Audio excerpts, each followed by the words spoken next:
Everyone, very good morning. இன்றைக்கி நாம் தேவனே நான் உமதண்டையில் அப்படிங்கிற பாட்டை எல்லோரும் சேர்ந்து பாட போகிறோம். லிரிக்ஸ் கொடுத்துருப்பேன், சேர்ந்து பாடும்படி அன்போடு கேட்டுக்கொள்கின்றேன்.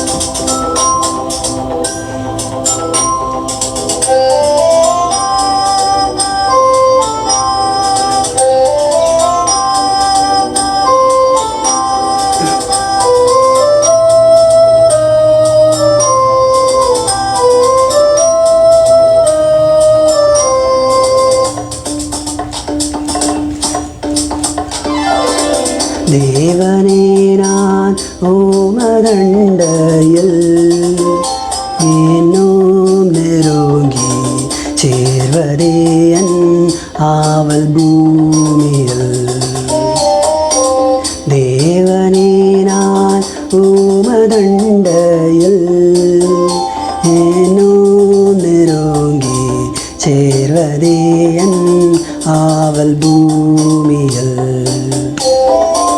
மாவலிய கோரமாக சிலுவை மீதினில் நான் கோவை தொங்க நேரிடேனும் ஆவலாயும் மண்டை சேர்வேன்.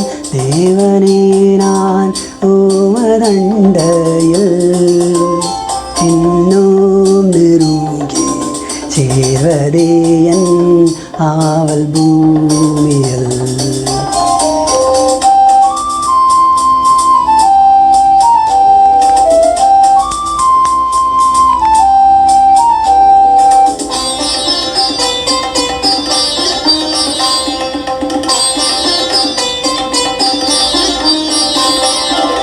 பரத்துக்கேறும் படிகள் போலவே என் பாதை தோன்ற பண்ணுமையா எந்தன் தேவனே. கிருபையாக நீர் எனக்கு தருவதெல்லாம் உமதண்டை அருமையாய் என்னை அழைத்து அன்பின் தூதனாகச் செய்யும். தேவனே நான் உமதண்டையில் இன்னும் நெருங்கி சேர்வதே என் ஆவல் பூமியில்.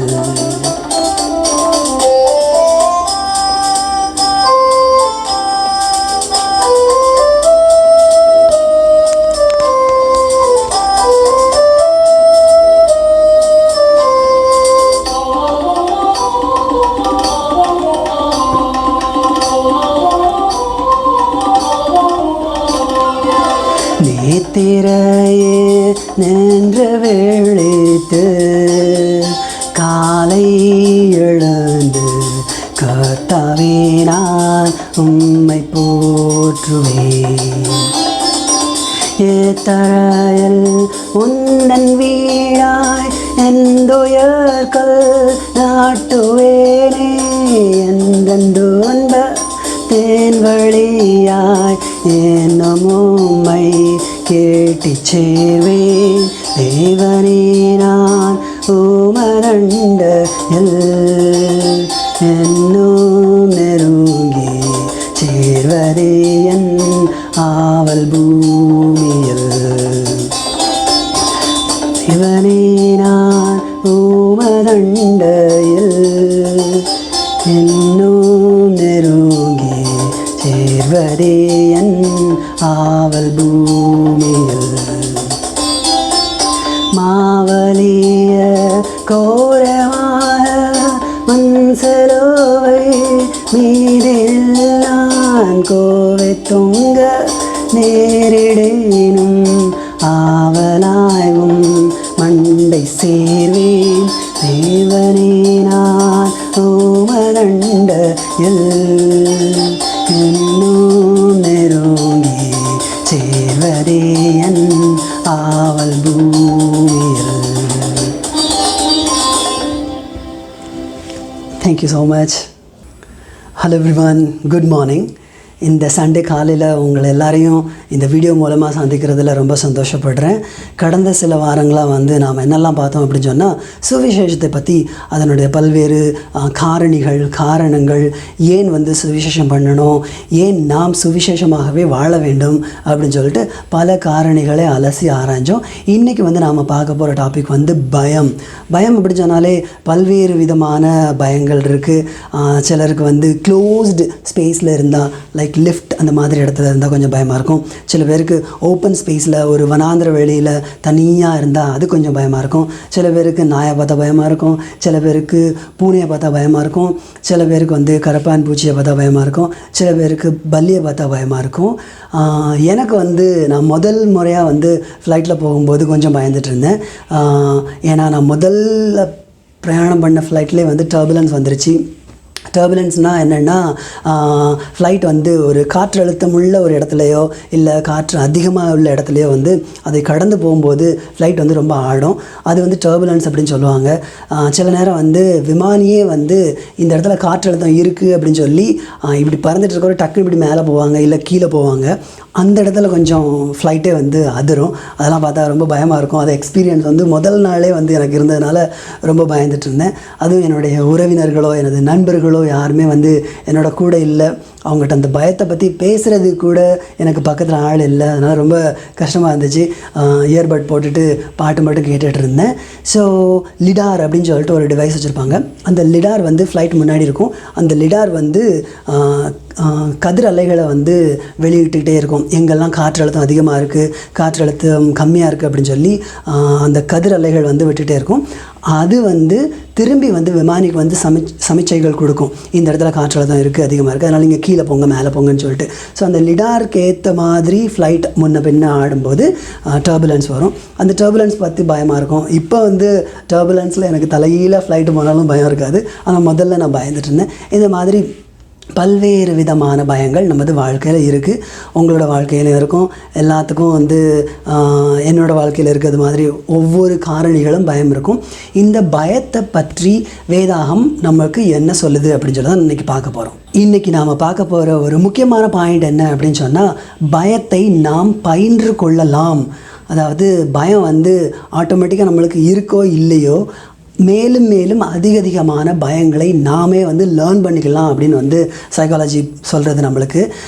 உங்களோட டீச்சர், இல்லைனா உங்களோட அப்பா, உங்களோட அம்மா, உங்களோட தாத்தா பாட்டி, பேரண்ட்ஸ், இல்லை உங்களோட சமுதாயம் வந்து இப்போ நாயை பற்றி உங்களுக்கு வந்து நாய் ரொம்ப பயங்கரமானது, அது வந்து நீங்கள் கொஞ்சம் வேகமாக ஓடினாலே வந்து உங்களை கடிக்கும் அப்படின்னு சொல்லி நிறையா டைம் வந்து உங்களுக்கு சொல்லி கொடுத்துட்டாலே வந்து அந்த நாயை பார்த்து வாழ்க்கை ஃபுல்லாக நீங்கள் சாகிற வரைக்கும் ஒரு பயம் வந்துடும்.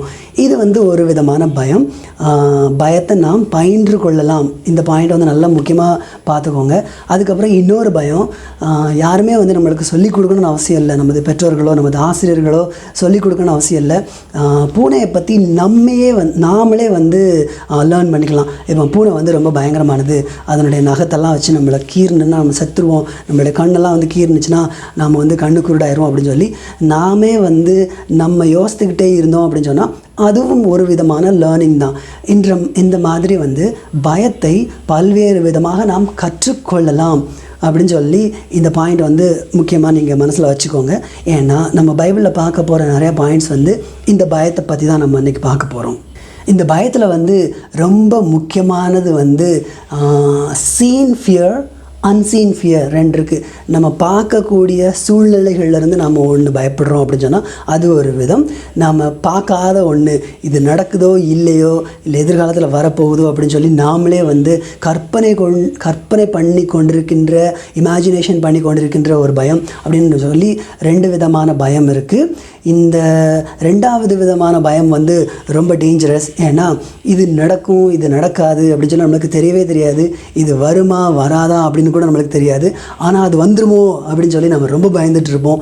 இது வந்து நாம் டெய்லி பார்க்குற ஒரு சிங்கத்தை பார்க்குறோம், இல்லை ஒரு பாம்பை பார்க்குறோம், அதன் மூலமாக வருகின்ற பயத்தை விட இந்த அன்சீன் ஃபியர் வந்து ரொம்ப பயங்கரமானது, ரொம்ப டேஞ்சரஸானது.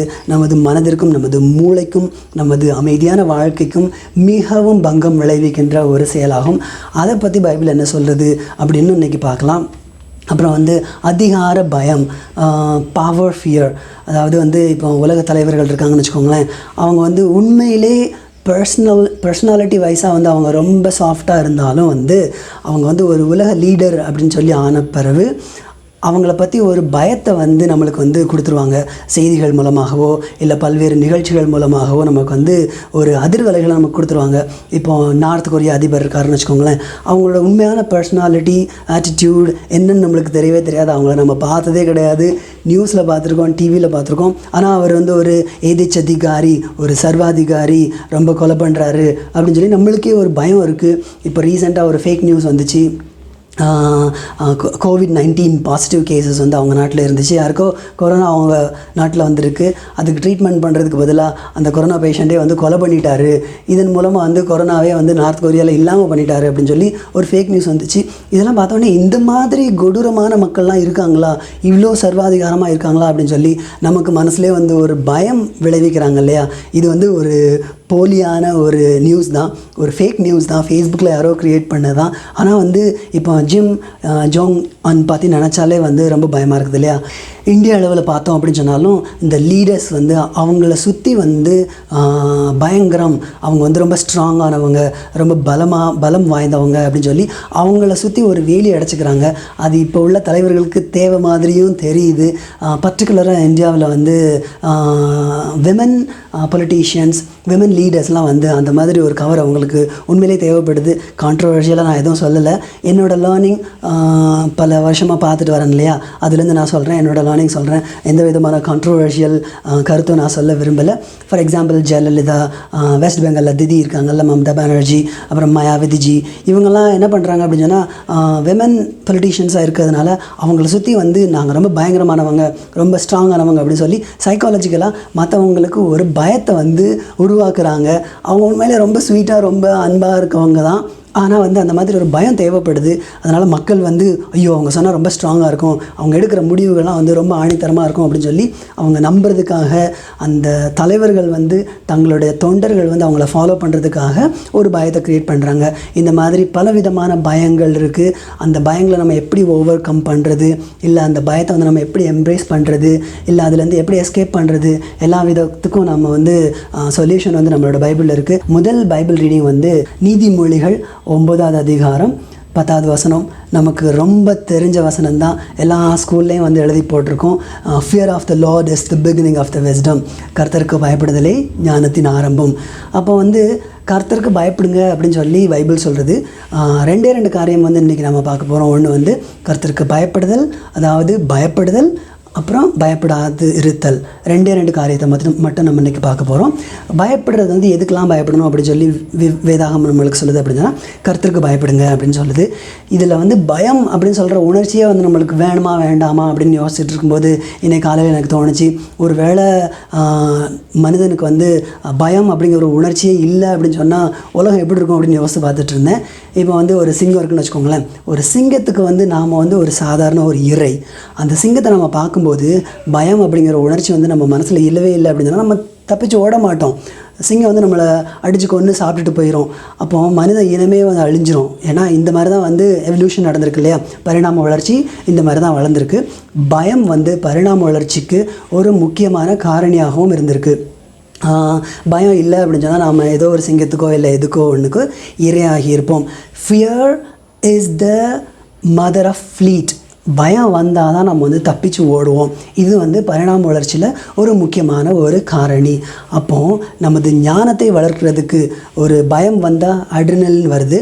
அட்ரினலின் நம்ம பாடியில் வந்து சுரக்கும். அப்படி சுரந்தால் தான் வந்து எதிர்வினை பண்ணுறதுக்கு உதவி செய்கிற ஒரு சுரப்பி தான் வந்து நம்ம சிறுநீரகத்துக்கு மேலே இருக்குது, அட்ரினல் சுரப்பி. தமிழில் வந்து என்ன சொல்கிறாங்க அப்படின்னு சொன்னால் அந்நீரக சுரப்பி அப்படின்னு சொல்கிறாங்க. இந்த சுரப்பி வந்து சுரந்தால் தான் நம்ம வந்து ஒரு பிரச்சனை வந்தால், ஒரு சிச்சுவேஷன் வந்தால் எப்படி ரியாக்ட் பண்ணுறது அப்படின்னு சொல்லி நம்மளுக்கு வந்து சொல்லிக் கொடுக்கும். இப்போ வந்து ஒரு சிங்கத்தை பார்த்தீங்க அப்படின்னு சொன்னால் பயம் வரும். பயம் வந்தோடனே அட்ரினல் வரும். அட்ரினல் வந்து நம்மளை ஓடு அப்படின்னு சொல்லும். அனிச்சை செயல் எல்லாத்துக்கும் இந்த அட்ரினல் சுரப்பி தான் வந்து ரொம்ப காரணியாக இருக்குது.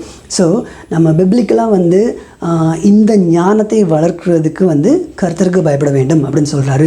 கர்த்தருக்கு பயப்படணும் அப்படின்னு சொன்னால் அந்த political power, fear of snake, அந்த மாதிரி பாம்புக்கு பயப்படுற மாதிரி கர்த்தருக்கு பயப்படணும் அவசியம் இல்லை. இப்போ ஒரு தனியாக ஒரு ரூமில் அடைச்சி போட்டாங்க அப்படின்னு சொன்னால் அப்போ ஒரு பயம் இருக்குல்ல, அந்த மாதிரியான பயம் வந்து நம்ம கர்த்தருக்கு பயப்பட வேணும்னு அவசியம் இல்லை. கர்த்தர் சொன்ன வார்த்தைகளை நாம் அதை தியானித்து அதன்படியே நடக்கிறோம் இல்லையா, அதுதான் வந்து கீழ்ப்படிதல் தான் வந்து பயம் அப்படின்னு இந்த இடத்துல எடுத்துக்கலாம். வாழ்க்கையை வந்து இந்தந்த மாதிரி வாழ வேண்டும், இந்தந்த மாதிரி நமது அயலார்களை மன்னிக்க வேண்டும் அப்படின்னு சொல்லி வாழ்க்கையில் வந்து நமக்கு நிறையா படிச்சுட்டு வரோம். அது எல்லாம் வந்து பயத்துடனும் தியாகத்துடனும் அதை லேர்ன் பண்ணிக்கிறோம் இல்லையா, அந்த பயத்தை தான் வந்து கர்த்தர் எதிர்பார்க்கிறாரு. இதே கர்த்தர் வந்து நம்மளுக்கு வந்து எதுக்கெல்லாம் பயப்படக்கூடாது அப்படின்னு சொல்கிறாருன்னு பார்க்கலாம். பைபிளில் வந்து பயப்படாதே அப்படின்னு சொல்லி நிறைய இடத்துல இருக்குது. பயப்படாதே, திகையாதே, don't be scared, don't fear அப்படின்னு சொல்லிட்டு ஒன்றுனா பார்த்தோம் அப்படின்னு சொன்னால் ஒரு 44க்கும் அதிகமான இடங்களில் வந்து அதாவது ஒரு மிகப்பெரிய சம்பவமாகவே கொடுத்துருக்காங்க. இந்த வேர்ட்ஸ் கவுண்ட் இல்லை, ஒரு சிச்சுவேஷனே கொடுத்துருக்காங்க. 44க்கும் மேலே அதிகமான இடத்துல இருக்குது. இப்போ வந்து எனக்கு பிடிச்சது வந்து என்னென்னா ஜாஷுவா வந்து ஒரு இஸ்ரவேல் மக்களே வந்து வழி நடத்துகின்ற ஒரு லீடராக கர்த்தரால் தெரிந்து கொள்ளப்பட்டார். மோசே இறந்ததுக்கு அப்புறம் வந்து யோசுவாவை வந்து நியமிக்கிறாங்க. யோசுவாவை நியமிக்கும் போது யோசுவா முதல் அதிகாரம் நீங்கள் வாசித்து பார்த்தாலே தெரியும். கர்த்தர் வந்து யோசுவா வந்து நீ பயப்படாத, நீ திகையாத அப்படின்னு சொல்லி நிறையா இன்ஸ்பயர் பண்ணுவாங்க. ஏன்னா ஒரு இஸ்ரவேல் மக்களே வந்து லீட் பண்ணணும். ஒவ்வொரு கோத்திரத்தாருக்கும் ஒவ்வொரு குட்டி குட்டி மன்னர்கள் இருப்பாங்க. அவங்கள பலவானாக இருப்பாங்க ஒருத்தங்க, சில பேர் அறிவாளியாக இருப்பாங்க, சில பேர் பலவீனமாக இருப்பாங்க. எல்லா விதமான சைக்காலஜிக்கல் இஷ்யூஸ் உள்ள மக்களும் இருப்பாங்க. அவங்க எல்லாத்தையும் வந்து வழி நடத்தணும் இல்லையா. அது எல்லாத்துக்கும் வந்து யோசுவாவுக்கு வந்து ஒரு பலம் வேணும், ஒரு மன தைரியமும் வேணும். அதுக்காக வந்து கடவுள் வந்து அந்த 1வது அதிகாரத்தை வாசிங்கனாலே வந்து ரொம்ப இன்ஸ்பைரிங்காக இருக்கும். அதெல்லாம் வந்து வாழ்க்கையில் வந்து ரொம்ப கஷ்டமான நேரங்களில் அதை ரொம்ப நான் அடிக்கடி வாசித்துக்கிட்டு இருப்பேன். நீங்களும் எடுத்து வாசித்து பாருங்கள். ரொம்ப நல்ல ஏதாவது கொடுத்துருப்பாங்க. கடவுள் வந்து யோசுவாட்ட என்ன சொல்கிறார் அப்படின்னு சொன்னால், நீ உயிரோடு இருக்கும் நாளெல்லாம் ஒருவனும் உனக்கு முன்பாக எதிர்த்து நிற்பதில்லை. அப்புறம் வந்து நான் மோசை கூட இருந்தது மாதிரி உன் கூடயும் இருப்பேன், உன்னை விட்டு விலகுவதில்லை, உன்னை கைவிடுவதில்லை. இது வந்து எல்லா சர்ச்சோட வால்லையும் எழுதி போட்டிருப்பாங்க. நான் உன்னை விட்டு விலகுவதும் இல்லை, உன்னை கைவிடுவதும் இல்லை, உன்னோடு கூடவே இருப்பேன். அப்புறம் வந்து நீ புத்திமானாய் நடந்து கொள்கிறதுக்கு ஏற்ற விதமாக எல்லா விதமான புத்தி கூர்மையான செயல்களையும் நான் உனக்கு தருவேன், நீ திகையாமல் இருந்துக்கோ. அப்புறம் வந்து என் தாசனாகிய மோசே உனக்கு கற்பித்த நியாயப்பிரமாணங்களை எல்லாம் வந்து உன்னோட உதட்டில் வச்சுக்கோ. அதை இரவும் பகலும் வந்து நீ மெடிடேட் பண்ணு, தியானம் பண்ணு அப்படின்னு சொல்லி யோசுவாவை வந்து இன்ஸ்பயர் பண்ணுற மாதிரி வந்து கடவுள் வந்து நிறையா இன்ஸ்பிரேஷன் கொடுக்குறாங்க. இது வந்து நம்மளுடைய வாழ்க்கையிலையும் வந்து நம்ம எடுத்துக்கிட வேண்டிய முக்கியமான ஒரு பாடம். 9வது வசனம் வந்து என்ன சொல்லுது அப்படின்னு சொன்னால், நான் உனக்கு கட்டளை இடவில்லையா, பலங்கொண்டு திடமனதாயிரு, திகையாதே, கலங்காதே, நீ போகும் இடமெல்லாம் உன் தேவனாகிய கர்த்தர் உன்னோடே இருக்கிறார் என்றார். கடவுள் என்ன சொல்கிறார் அப்படின்னு சொன்னால், பயப்படாத, இதை உனக்கு ஒரு கட்டளையாகவே நான் தரேன் அப்படின்னு சொல்கிறாரு. எவ்வளோ மக்கள் வந்து இந்த பயப்படாத அப்படிங்கிறத ஒரு கட்டளையாக நமக்கு கொடுக்கப்பட்டிருக்கு அப்படின்னு சொல்லி இந்த வசனத்தை அவ்வளவு டீட்டெயிலாக நம்ம பார்க்குறோமா அப்படிங்கிறது வந்து சந்தேகம்தான். இதை இன்றைக்கி நாம் பயப்படாதே அப்படிங்கிறத வந்து ஒரு கட்டளையாக எடுத்துக்கொள்ளுங்கள் அப்படின்னு சொல்லி உங்களுக்கு நான் வந்து ஒரு சின்ன ஒரு தகவல் கொடுக்குறேன். அப்புறம் வந்து இந்த மாதிரி பல்வேறு விதமான இன்ஸ்பைரிங் வேர்டு வந்து கடவுள்கிட்டருந்து ஜாஷுவா வந்து வாங்கின பிறகு உடனே வந்து மக்கள் மத்தியில் போகிறான். மக்கள் மத்தியில் சொல்லணும் இல்லையா, அவன் தான் வந்து வழி நடத்திக்கிட்டு இருக்கான். ரூபன் கோத்திரத்தாரையும் காத் கோத்திரத்தாரையும் மனாசே கோத்திரத்தாரில் பாதி பேரையும் கூப்பிட்டு வந்து இந்த மாதிரி இன்னொரு 3 நாளில் நம்ம இந்த யோர்தான் நதியை வந்து கடந்து போகணும் அப்படின்னு சொல்லி அடுத்த டிரெக்டிவ்ஸ் வந்து கொடுக்குறான். அப்போது வந்து கொடுக்கும்போது அவனுக்கு அதை விட ஒரு உன்னதமான ஒரு இன்ஸ்பிரேஷன் வந்து கிடைக்குது. அவங்க எல்லாரும் வந்து உடனே அவனுக்கு கீழ்ப்படுகிறாங்க. அவங்க எல்லாரும் என்ன சொல்கிறாங்க அப்படின்னு சொன்னால், நீ சொல்கிறது எல்லாத்தையும் நான் கேட்குறோம், ஏன்னா கடவுள் வந்து உம்மை எங்களுக்கு மேலே நியமிச்சிருக்காரு, நீங்கள் சொல்கிறது எல்லாத்தையும் நாங்கள் கீழ்ப்படுகிறோம், நீர் பயப்படாமல், நீர் திகையாமல், நீர் தைரியமாக இரும் அப்படின்னு சொல்கிறாங்க. பலங்கொண்டு திடமனதாய் மாத்திரம் இரும் என்றார்கள். அந்த மக்களே வந்து இந்த யோசுவாவுக்கு வந்து இந்த விதமான ஒரு இன்ஸ்பைரிங் தாட் கொடுக்குறாங்க. இப்போ உங்களோட குழந்தைகளோ, உங்களுடைய மனைவியோ, உங்களுடைய குடும்பமோ வந்து நீ இதை பண்ணு, நான் பின்னாடி இருக்கேன் அப்படின்னு சொல்லி ஒரு சின்ன இன்ஸ்பிரேஷன் கொடுத்தா எவ்வளோ சந்தோஷமாக நம்ம அந்த காரியத்தை பண்ணுவோமோ, அதே மாதிரி தான் யோசுவாவோட சொந்த மக்களே வந்து ரொம்ப பயந்துட்டு இருந்த அதே யோசுவா தான் வந்து, நீர் எல்லாத்தையும் பண்ணுங்க, நாங்கள் நீங்கள் சொல்கிறது எல்லாத்தையும் கேட்குறோம், நீர் மாத்திரம் தைரியமாக இருங்க அப்படின்னு வந்து அவங்க இன்ஸ்பிரேஷன் கொடுக்குறாங்க. இந்த மாதிரி ஒரு வித்தியாசமான இன்ஸ்பிரேஷன்லாம் கிடைக்கும்போது ரொம்ப சந்தோஷமாக வந்து எல்லா காரியமும் நாமளும் பண்ணுவோம் இல்லையா? அதே மாதிரி தான் வந்து இப்போ ஒவ்வொரு பிரச்சனையும் நாம் கை கொள்ளும்போது ஒருவரை ஒருவர் நாம் வந்து ஊக்கப்படுத்தி கொண்டும் உற்சாகப்படுத்தி கொண்டும் நாம் வாழ வேண்டும். அதே மாதிரி ஏசு கிறிஸ்துனுடைய வாழ்க்கையில் வந்து ஏசு கிறிஸ்து நமக்கு வந்து பயப்படாது அப்படின்னு சொல்கிற ஒரு காரியம் இருக்குது. அந்த காரியம் நிறைய இடத்துல வந்து பயப்படாது, திகையாதே, ஈவன் நம்ம டூம் வந்து தள்ளப்பட்டு கல் கிடக்கும், அந்த இடத்துல வந்து கூட வந்து பயப்படாதே அப்படின்னு வந்து மகதலேனா மரியாளுக்கு வந்து சொல்லுவாங்க. பட் எனக்கு ரொம்ப பிடிச்சது வந்து பெருங்காற்றையும் கடலையும் வந்து ஏசு கிறிஸ்து அதட்டுவார் இல்லையா? அது வந்து எனக்கு ரொம்ப பிடிச்சமான ஒரு நிகழ்ச்சி. மத்தேயு, மார்க்கு, லூக்கா இந்த 3 சுவிசேஷ புத்தகத்துலேயும் வந்து இதை ரெக்கார்ட் பண்ணியிருக்காங்க. மார்க்கு 4வது அதிகாரம் 35வது வசனம் முதல் 41வது வசனம் வரை. அன்று சாயங்காலத்தில் அவர் அவர்களை நோக்கி, அக்கறைக்கு போவோம் வாருங்கள் என்றார். அவர்கள் ஜனங்களை அனுப்பிவிட்டு அவர் படவில் இருந்தபடியே அவரை கொண்டு போனார்கள். வேறே படவுகளும் அவரோட கூட இருந்தது.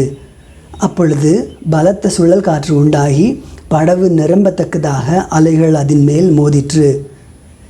கப்பலின் பின் அணியத்தில் அவர் தலையணையை வைத்து நித்திரையாயிருந்தார். அவர்கள் அவரை எழுப்பி, போதகரே, நாங்கள் மடிந்து போகிறது, உமக்கு கவலை இல்லையா என்றார்கள். அவர் எழுந்து காற்றை அதட்டி கடலை பார்த்து, இறையாதே, அமைதலாயிரு என்றார். அப்பொழுது காற்று நின்று போய் மிகுந்த அமைதல் உண்டாயிற்று. அவர் அவர்களை நோக்கி, ஏன் இப்படி பயப்பட்டீர்கள்? ஏன் உங்களுக்கு விசுவாசம் இல்லாமற் போயிற்று என்றார். அவர்கள் மிகவும் பயந்து, இவர் யாரோ, காற்றும் கடலும் இவருக்கு கீழ்ப்படுகிறதே என்று ஒருவரோடு ஒருவர் சொல்லிக் கொண்டார்கள்.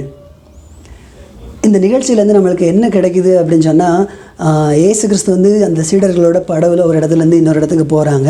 அப்படி போகும்போது ஒரு சுழற் காற்று வருது, தண்ணிலாம் கடலில் உள்ள அலையெல்லாம் வந்து படகுல மோதுது. அதை பார்த்து சீடர்கள்லாம் ரொம்ப பயந்து ஏசு கிறிஸ்துட்ட போய், ஏசுவே, நாங்கள் சாகுறையா, உங்களுக்கு தெரியலையா அப்படின்னு சொல்லி அந்த டோனில் சொல்கிறாங்க. ஏசு கிறிஸ்து வந்து கடலையும் காற்றையும் அதட்டி, இறையாதே, அமைதலாயிரு அப்படின்னு சொல்லிட்டு அவங்கள பார்த்து, இன்னும் நீங்கள் என்னை விசுவாசிக்கலையா? நான் பண்ணுற அற்புதங்கள் எல்லாத்தையும் நீங்கள் பார்த்துட்டு தான் வரீங்க, என்னோட கூட தான் இருக்கீங்க, இன்னும் நீங்கள் என்ன விசுவாசிக்கலையா? இன்னும் ஏன் பயப்படுறீங்க? பயப்படாமல் இருங்க அப்படின்னு சொல்கிறாரு. இதான் வந்து இந்த சிச்சுவேஷன். இந்த சிச்சுவேஷன்லேருந்து நம்மளுக்கு தெரிஞ்சுக்கிட வேண்டிய 3 காரியம் என்ன அப்படின்னு சொன்னால், நம்பர் 1 காரியம், ஹீ டிரைவ்ஸ் திஸ். முதல் வசனத்தை நீங்கள் வாசித்து பார்த்தீங்க அப்படின்னு சொன்னால், நாம் எல்லாம் அக்கறைக்கு போவோம் வாங்க அப்படின்னு சொல்லி படவில் வந்து கடவுள் தான் வந்து இந்த சீடர்கள்லாம் வந்து கூட்டு போகிறாரு. மீனிங் அவருக்கு வந்து இந்த மாதிரி ஒன்று நடக்க போகுது, இந்த மாதிரி ஒரு சுழற்காற்று வரப்போகுது அப்படின்னு சொல்லி அவருக்கு நல்லா தெரியும். அண்ட் இந்த சுழற்காற்றுக்குள்ளே இந்த சீடர்களை சிக்கிக்கொள்ள வைக்க வேண்டும் அப்படிங்கிறது வந்து ஏசு கிறிஸ்துவோட நோக்கம் அல்ல. ஆனால் அந்த சிச்சுவேஷனையும் சீடர்கள் வந்து எப்படி ஹேண்டில் பண்ணணும், எப்படி கையாளணும் அப்படின்னு சொல்லி தெரிஞ்சுக்கிடணும் அப்படின்னு சொல்லி வந்து ஏசு கிறிஸ்து விரும்புகிறாரு. இவர் தான் வந்து இதை வந்து இனிஷியேட்டே பண்ணுறாரு, வாங்க எல்லாம் சேர்ந்து போகிறோம் அப்படின்னு சொல்கிறாங்க. 2வது காரியம் வந்து, அவர் வந்து அவங்கள வந்து விட்டு விலகி விடவில்லை. நீங்கள்லாம் வந்து இந்த மாதிரி படகுல போங்க, நான் பின்னாடி இன்னொரு படகுல வரேன், ஒரு காற்றும் ஒரு புயலும் வரும், நீங்கள் எப்படி ஹேண்டில் பண்ணுறீங்கன்னு நான் பார்க்குறேன் அப்படின்னு சொல்லி அவர் வந்து அவங்கள அனுப்பி வைக்கலை, கூடவே போகிறாரு, கூடவே அவங்களோட போட்டில் இருக்கார்.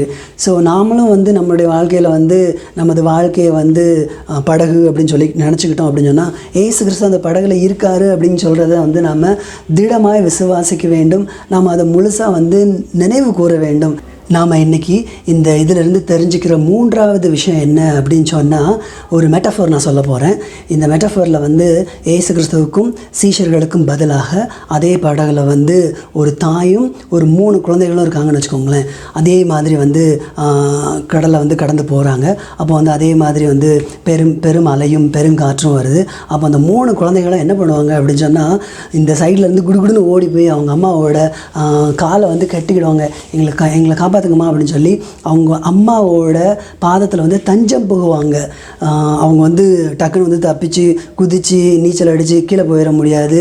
இல்லை அவங்க அம்மா வந்து சண்டை போட மாட்டாங்க, ஏம்மா எங்களை இதில் கூட்டு வந்த, நாங்கள் இன்றைக்கி சாக போகிறோம் அப்படின்னு சொல்லி அவங்க சண்டை போட மாட்டாங்க. அதுக்கு பதிலாக நம்மளுடைய அம்மா நம்ம பக்கத்தில் இருக்காங்க அப்படின்னு சொல்லி அவங்க அம்மாட்ட வந்து தஞ்சம் புகுறாங்க இல்லையா?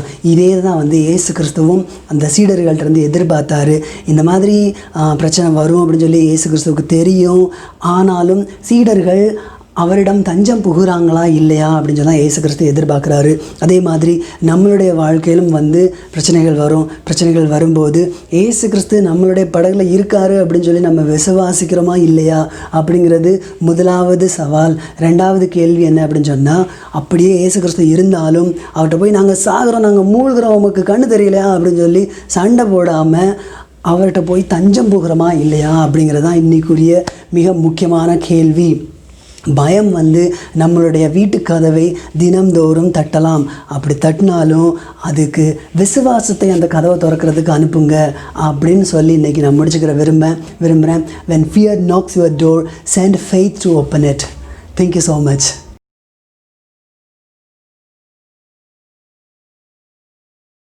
Hello everyone, good morning. Today is June 7, 2020.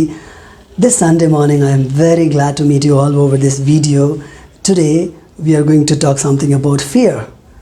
For past weeks, we have been talking about gospel, the factors of gospel, how we need to preach gospel, how we need to live gospel, how gospel should work inside as well as outside. Every aspects of gospel we have seen. Today, we are going to see fear, because right now, in this world, there is a big pandemic, there is a natural calamity, there is a cyclone, there is an earthquake. So in each and every corner we are being beaten up. So right now we need to talk about fear, and we need to analyze what the Bible is talking about fear. Let's move on. So there is a variety of fear in our life. We will be scared of dogs, somebody will be scared of cats, somebody will be scared of snakes, somebody will be scared of insects, somebody will be scared of needles, somebody will be scared of a closed area like lift, claustrophobia, that is called claustrophobia. And sometimes there is something called cherophobia. It is like if you are really happy today, you will be scared, oh my god, today I am really happy, tomorrow there shall be a big blunder, there shall be some sadness will happen. Like that, there is a variety of fear. It had happened to me also in my life. One day I was very happy. I was really happy for no reason. I was riding my bike. I was going to office. And I was really scared in my mind. Oh my God, Jebashtin, I'm really happy today. There shall be some big blunder will happen tomorrow. And it had happened. So like that, there are so many varieties of phobias are there around. And people are really scared of snakes. It's called ophidiophobia. And whenever I go to swimming pool, if there is nobody around, I will be a little scared. Oh my god, there shall be some snakes. I know that the water is so clean, nothing will be there. It is closed, temperature controlled swimming pool, but still I will be scared. Oh my god, there shall be some snakes. Like that, there are so many fear factors are there. Some people will be so scared to fly in a flight. In fact, in my very first flight experience, I experienced turbulence. You know what this turbulence is? If a flight is going and it is experiencing or it is encountering a new air pressure, the flight will be shaking. In fact, sometimes the pilot himself will foresee a new air pressure and he will take a new route like that, and the flight will be going topsy-turvy and we will be scared. There is a device called lidar in front of the flight, and the lidar will send some signal and it will detect if there is a new air pressure, and it will send back the signal back to the pilot like, hey, there is a air pressure. So pilot will immediately take a new route. That's how the turbulence are happening. So in my life also I experienced turbulence. I was really scared. If you are allowing me to go through a turbulence right now, I will not be scared, because I have encountered that already, and now I moved on. Like that, people are so scared in many ways. And today I'm going to tell you one real new thing that we can learn fear.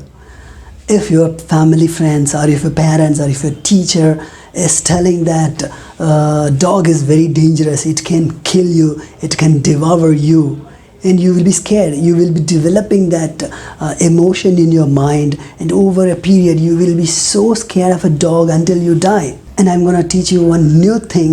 Someone doesn't have to teach you a fear. You yourself can learn a fear by yourself. If you think in your mind that Cats are so dangerous. Cats can devour my face or my eyes with its nail. And you will be accumulating that thought, and over a period you will be so scared of cat until you die. That fear factor will not be taken off from your mind. Fear is learnable. Now I'm going to talk about a power fear.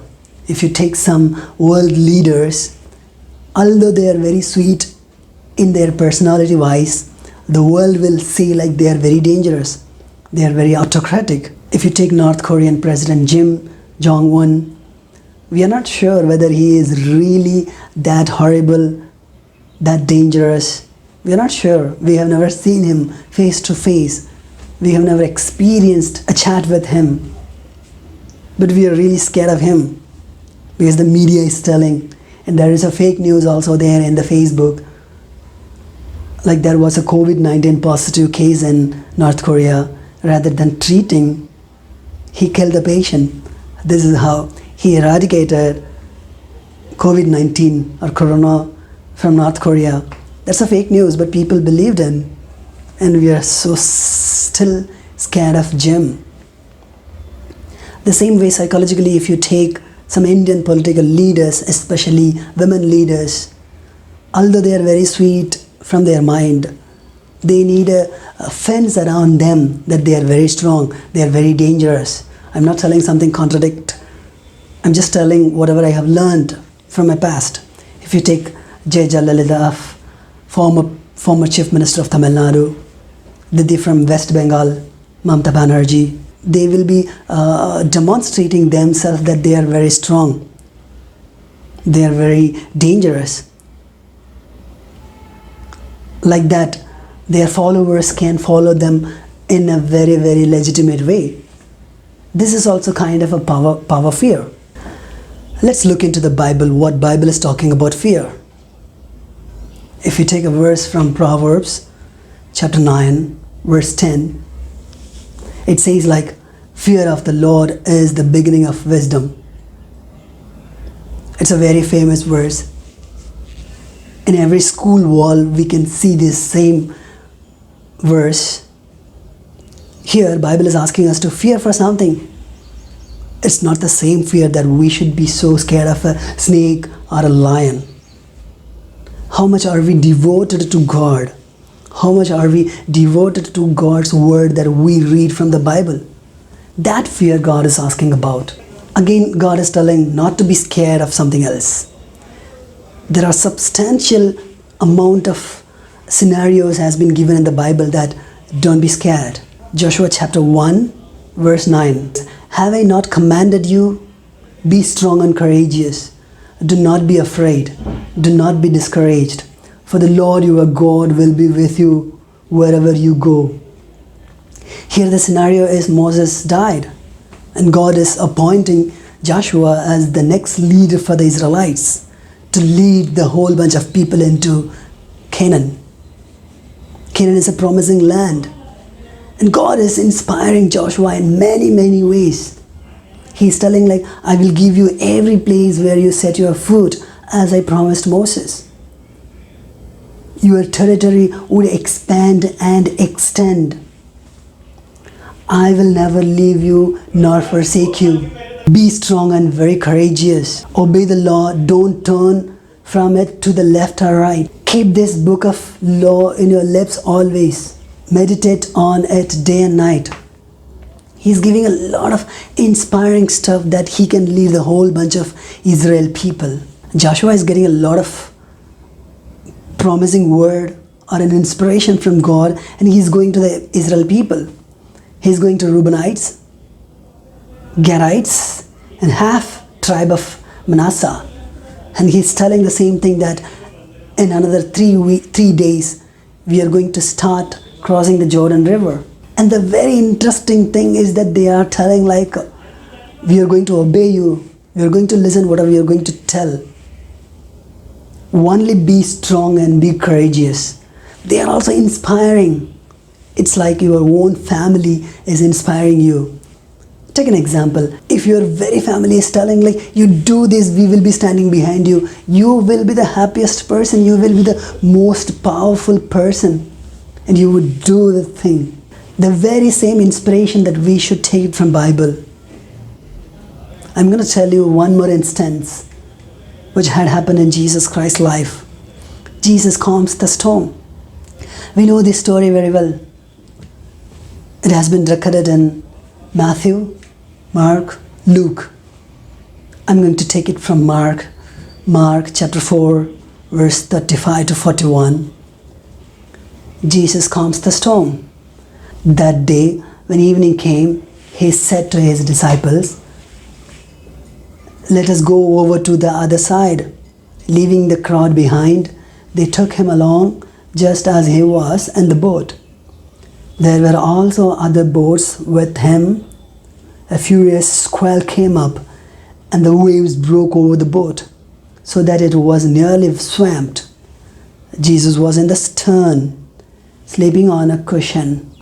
The disciples woke him and said to him, "Teacher, don't you care if we drown?" He got up, rebuked the wind, and said to the waves, "Quiet, be still." Then the wind died down, and it was completely calm. He said to his disciples, "Why are you so afraid?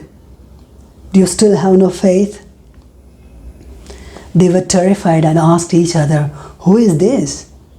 Even the wind and waves obey him."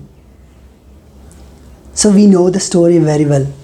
Jesus Christ is taking them to cross the sea. And there is a big wind. The sea water is coming into the boat. The disciples are so scared. And Jesus Christ is sleeping in the stern. I'm going to give you an image of a stern over there. It will be there in the screen. You can have a quick look. What a stern. He was sleeping. And disciples went to him and then they were shouting at him like, "Can't you see us? We are drowning. Can't you see that we are going to die?" And Jesus Christ is controlling the nature and he is calming down the sea. And then he is asking the same very question to the disciples like, "Why are you so afraid? Do you still have no faith?" In other book it is written like, "Oh ye little faith." You have a very little faith. So from this passage we are going to learn three things. Number one, we should understand the very thing has been the purpose of Jesus Christ. Jesus Christ was planning this one. He himself is taking the disciples like, "Okay, let's cross this sea. Let's go." And then he's taking them along with him. So he knows their plan. He knows that there shall be some turbulence, some trials, some issues. The second thing, that he didn't leave them all alone. He didn't tell the disciples like, "Okay, you take this boat, go to the other side, I will be coming tomorrow, there shall be some wind today, you experience that." No, he didn't say that. His intention is not allowing the disciples to getting around into the storm, but to go through the storm. Jesus Christ wants them to experience this issue. And on top of that, he is not leaving them alone. That the disciples also forgot that Jesus Christ is with them. In the very boat, in fact. The same way, if we take our life as a boat, we should realize that Jesus Christ is still in the boat. And if you counter argue that Jesus Christ is in my boat, but still he is sleeping.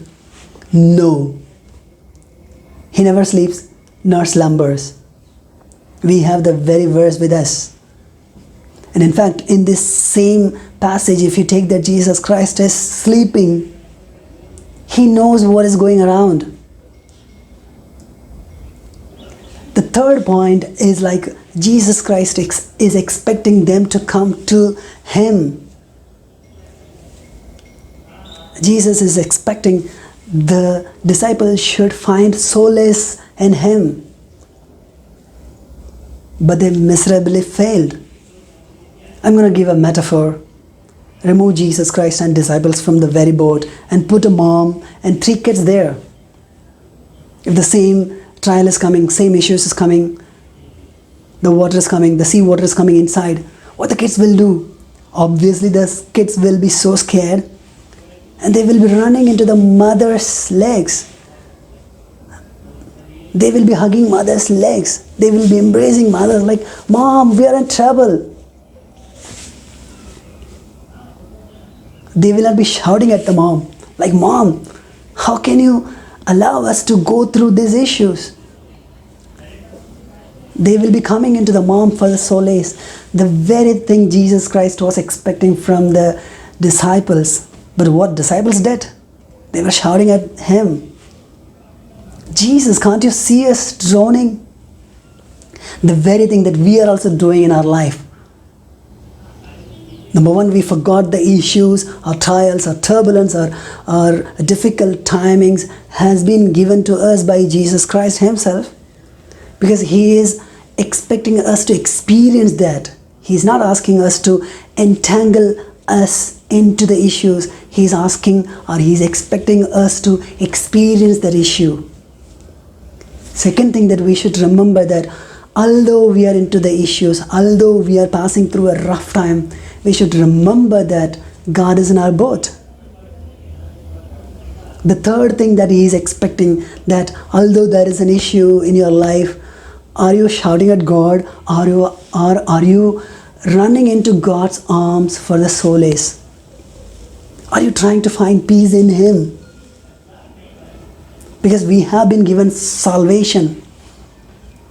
We know that we have been given salvation, but still, if we are still scared of the circumstances, the pandemic issues, the natural calamity, the earthquake, there is no point that you have been given salvation.